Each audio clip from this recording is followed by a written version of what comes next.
like a big coloring book, like a big escape.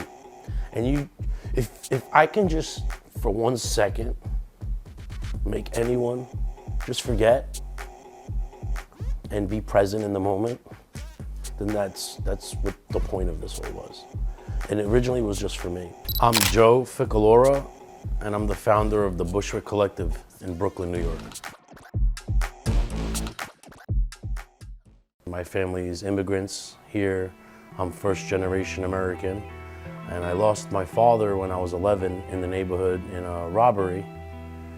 They mugged him and killed him. And my mother, she came to America and she lost her husband who was murdered.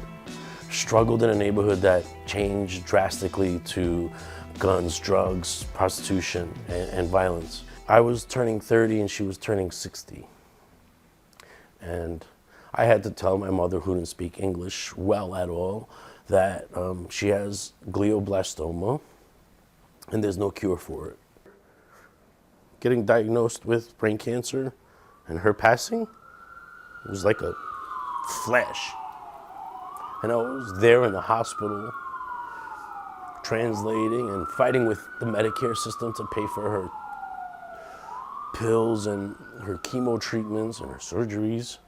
Probably one of the worst things to see is someone you love die quickly from a disease you can't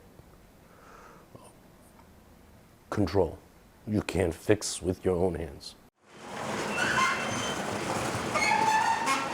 And I walked outside that hospital, and if you ever stand on 68th and York, you just see people walking by and cars honking and get out of the way, and everybody went on with their fucking lives. And mine was on pause. And the play didn't happen until the Bушvik collective.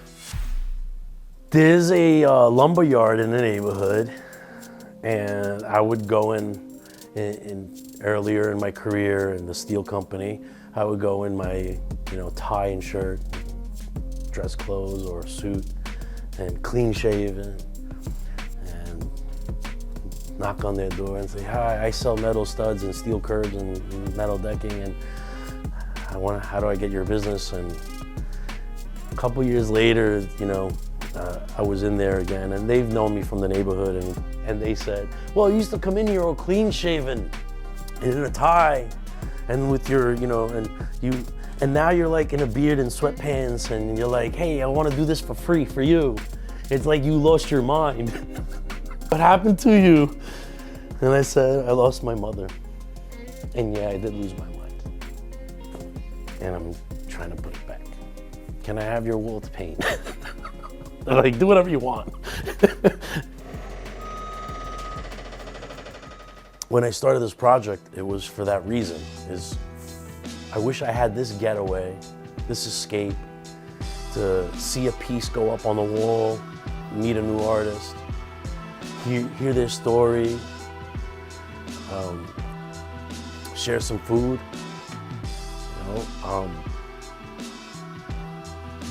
That's probably been the most significant help, and I would say probably very therapeutic. I started to breathe again.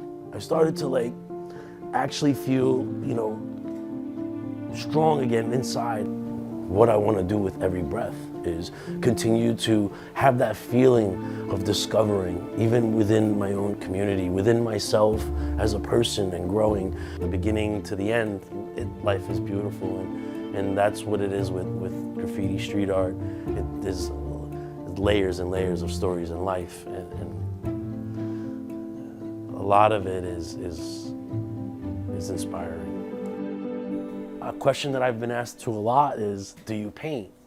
And I say, I just try to do what feels good and natural to me and what I love. And I dabble with photography and shooting the walls in my own way. And I've had some awesome, photos that I take.